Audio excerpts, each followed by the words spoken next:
Very beginning of the new Congress, House Democrats have been focused on several items of great importance to the American people: crushing the virus. We've been focused on providing direct relief and assistance to everyday Americans who are struggling. We've been focused on strengthening the economy and creating prosperity and opportunity in every single zip code. And of course, we've been focused on defending our democracy, particularly in the aftermath of the January 6th violent insurrection. This week, we'll be leaning into several of those areas, including our effort to strengthen the economy by passing the Invest in America Act, led, of course, by Chairman Peter DeFazio of the Transportation and Infrastructure Committee, as well as Frank Pallone of the Energy and Commerce Committee. Reauthorize our investment in surface transportation, as well as begin to move in the direction of green, sustainable, and resilient investments for the 21st century economy. We also, of course, will move tomorrow to authorize the Select Committee with respect to investigating the January 6th violent insurrection and attack on the Capitol, incited by the former twice impeached President of the United States of America and continuously encouraged by several members of the radical Republican House Conference. We hope to be able to get to the truth, the whole truth, and nothing but the truth with respect to the events of January 6th, what happened that fateful day, why it happened, and how do we prevent that type of violent assault on the Capitol, the Congress, and the Constitution from ever happening again. It's now my honor to yield to the distinguished Vice Chair of the House Democratic, checking to make sure y'all were paying attention, House Democratic Conference Caucus, Pete Aguilar. I didn't run for that position, Mr. Chairman. Thank you so much. As the chairman mentioned, we are pleased to be able to advance the Invest in America Act. This is our first step in helping to rebuild our country's infrastructure. And by supporting hundreds of thousands of good paying jobs by doing that, with a focus toward addressing climate change and toward building back our communities. Those are the focuses of this week. We look forward to that work. We want to lift up and thank Chairman DeFazio and Chairman Pallone for their respective committee work in helping us get here. And through the work of, this was bipartisan legislation that Chairman DeFazio pushed forward with the suggestions of members of both sides of the aisle. That legislation was advanced. We will carry that forward, and we will be mindful of the investments that it's going to make. We also want to reiterate that July 15th, families in all of our communities, in the chairman's district, in my district, can expect to see direct payments through the child tax credit. This is so helpful in lifting families out of poverty. This is the Social Security for our children, and this is so helpful to all of us. And it's going to be something that House Democrats advance and talk about as we go home and after we celebrate our nation's Independence Day. We know when our families succeed, our communities thrive. And so this is an effort, the child tax credit, in order to help continue those investments. With that, the chairman will answer all your tough questions. Questions? Chairman, you mentioned the January 6th committee, and you want to be able to get to the whole truth, and that includes the conversation that the leader McCarthy had with President Trump. Yeah, it's my expectation that whoever winds up chairing the Select Committee will pursue all available angles in terms of individuals that will be called before the committee to testify. And I think that Leader McCarthy has indicated that he's willing to testify and share the contents of that conversation. Mr. Jeffries, the language in the Go ahead, Mano. Go ahead. The language of the resolution says that the McCarthy could pick names in consultation with Pelosi. So do you think that the speaker should reject any Republicans who might have voted to overturn the electoral results on January 6th? That's the speaker's prerogative. What's your position? I'm not going to get out ahead of the speaker on that. Congress is often a reactive institution. Republicans have been driving this narrative about what's going on with crime. In 1994, there was a big crime bill written by the current president. The Democrats thought was going to help them win the re-election. It didn't work out that way.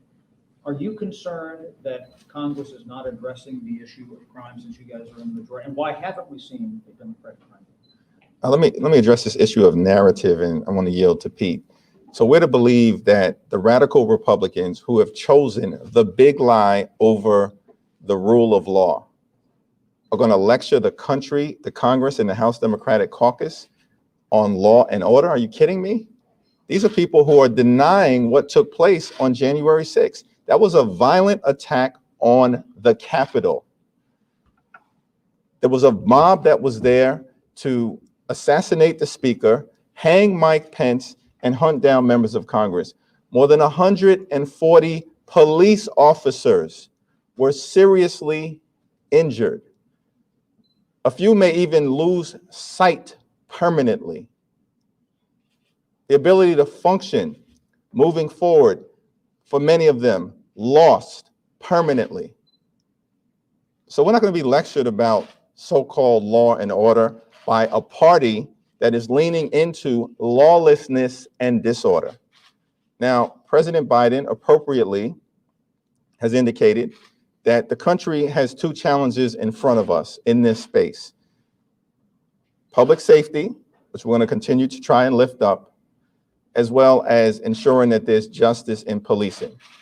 And I fully support what President Biden laid out a few days ago in terms of making sure we deal with skyrocketing rates of gun violence and the pipeline of illegal guns into far too many communities throughout America, including many neighborhoods that I represent in Brooklyn.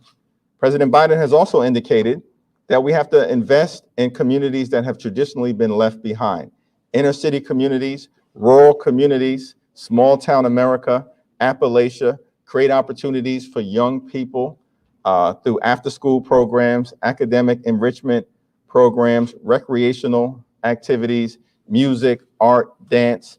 It's a comprehensive approach to dealing with public safety, and I think it's a smart approach. Pete? Just echo what the chairman said. We appreciate what the president has offered here. Many members of our caucus have served in state legislatures. We've served on city councils and county boards. We've had direct supervision of police budgets. And when you talk to police officers and you ask them, what should we be spending our resources on? You know, many of them will tell you that they're guided in the wrong ways. Do you want a police officer responding to someone who's homeless? No, you want someone who is a caseworker who can help navigate them through government services in order to do that. That's the most cost-effective way. So we're not going to be lectured to by folks who don't believe in supporting our police officers, as evidenced by the supplemental that we passed here. You know, we put resources to protect our Capitol Police officers and to protect this dome, and where were Republicans?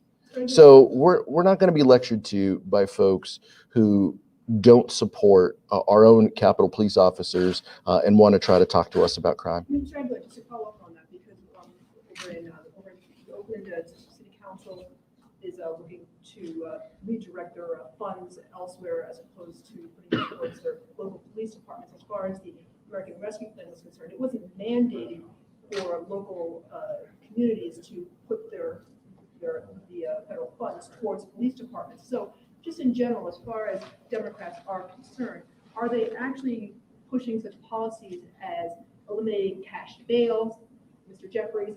Are they looking at such policies as pushing consent decrees towards police departments? That is what a lot of the American people are sort of looking at right now. Where does the Democratic Party stand on those particular issues? Sure, and a lot of those issues that you mentioned are worthy public policy topics, but many of them are being addressed at the state and local level. which is where they should be. And so, we support our local communities and those closest to the people having some of those conversations as a community. But what I was saying is when you talk to line police officers on what's an efficient use of spending your time, oftentimes they're not guided in the most efficient ways, and we can save resources. We can save public safety resources by channeling those in the right ways while helping our communities. I think that's one of the messages. We want to be smarter on these issues as well. And I think that's a message that the president shares. Congressman Aguilar can Mr. Jeffries, a question on infrastructure. Is it still the policy of the House Democrats that you're going to only vote on a bipartisan infrastructure bill if the Senate first sends over reconciliation? The president has sort of walked back some of his remarks. We just want to see where you guys stand. Well, as far as I'm concerned, our job is to make sure that we can move both investments in our crumbling bridges, roads, and tunnels, our water and our sewage, our infrastructure systems, our railways, in the way that's being contemplated by the bipartisan agreement, and also make sure that we're investing in jobs that will be created and are necessary in home care and long-term care, in health care and child care, and in the broader caring economy. And I think that we're going to do both. And that's our job. And President Biden laid out very clearly what was part of the Build Back Better agenda. American Rescue Plan, done.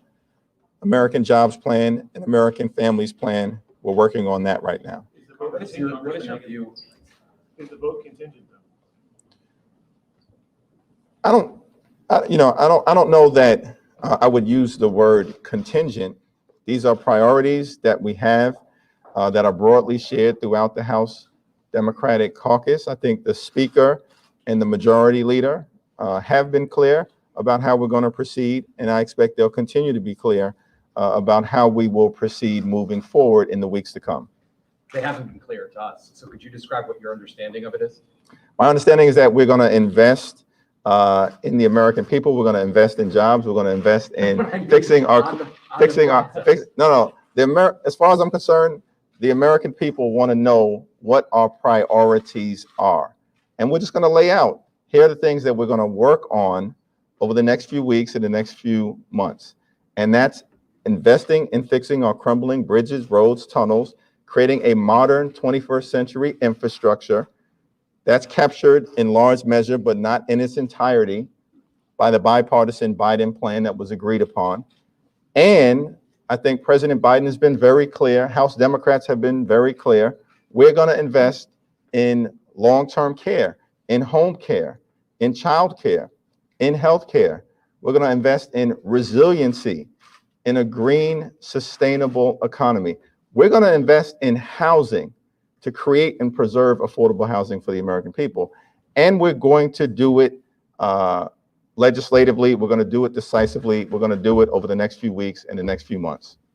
Congressman Aguilar, can we get your opinion about the January 6th committee and what you hope will come out of this? Well, as the chairman said, and as the speaker has said, this is a commitment to get to the truth. That's what we want to get to. That's what the commission is going to have a mandate to do. That's what our expectation is rank and file members. That's our expectation of them, is to get to the truth. We know that there have been a variety of smaller reports that have been done. I've read a number of them from my role in House administration, flash reports from the Inspector General. We know the Senate has done some work on this. We know that Oversight and Government Reform has done some of this. The role before the commission is to pull all of that together, be guided by the truth, and to have a frank and honest conversation about who knew what when, who responded, and what more we can do to prevent something like this from ever happening again. What's your opinion of the Republicans basically saying that you just want to continue this till the midterm elections? No, this is the only thing we want to continue is to get to the truth. And so they had an opportunity, and I don't think it should be lost on any of us that Mitch McConnell and Senate Republicans, turn this opportunity away to have a bipartisan, even split commission. And when we wanted to engage, and even, here on our side, Kevin McCarthy backed away from John Katko negotiating on behalf of House Republicans. So we don't know where they stand, but everybody knows where we stand. And that's, we're going to be guided by the truth. That's what this commission is going to get to. How long? Before we get to that question, I just want to add, and then we'll get right to you. Kevin McCarthy and the radical Republicans refused to take yes for an answer. John Katko, the lead Republican on the Homeland Security Committee, negotiated a bipartisan commission consistent with what happened in the aftermath of Pearl Harbor and what happened in the aftermath of September 11th. And House Democrats, led by our Speaker and led by Chairman Benny Thompson, yielded on several points. They wanted an even commission. We gave them an even commission. 5 Democrats or appointees, same number of Republicans. They wanted to have joint subpoena power. We gave them joint subpoena power in the commission. They wanted this to wrap up before the end of the year. Speaker Pelosi agreed that the January 6th commission would complete its work by the end of the year. Kevin McCarthy refused to take yes for an answer, and now he's got a select committee. Following up on the timeline, how long do you think this investigation will last? Do you have any idea of the final draft or the final report? We're not certain. We have to take one step at a time, and I think the next step will be to set in motion the select committee tomorrow, and then we'll await appointments to be made by the Speaker in terms of a chair, and then I think they'll set forth the timeline thereafter. Last question? Speaker Pelosi extended proxy voting along with the Sergeant at Arms through August 17th. What's your understanding, one, as to why that August 17th deadline? Also, why do you think proxy voting needs to continue given the mask requirements have gone away and you guys are meeting in person again? Why is proxy voting continuing? Well, we're still having hybrid meetings, and we'll continue to have hybrid meetings for the duration of proxy voting being in effect. And it's my understanding that the Speaker continues to consult with the Capitol physician and with the public health experts, the Sergeant at Arms as well, in terms of what's appropriate. And I assume that when the current covered period will expire at some point in August, it'll be revisited, and we'll see what happens after Labor Day. Is the issue members who have children who have not been vaccinated? I'm not sure what the issue is. Speaker's call. Thank you, everyone. Can I follow up on that Yeah. for a quick second? You had all 7 members of the Michigan Democratic delegation go to Michigan when the president was there at the end of May. That is not the purpose of proxy voting. That is not a health concern. They're all signing a form that says we're doing this because of health concerns. So is it being used for the reason that it was designed? Yeah, I haven't been chronicling a list of what member is someplace else for whatever the reason may be, and maybe somebody else is keeping that list, but I'm not. Thank you. Thank you, everyone. Thank you. Thank you. Thank you.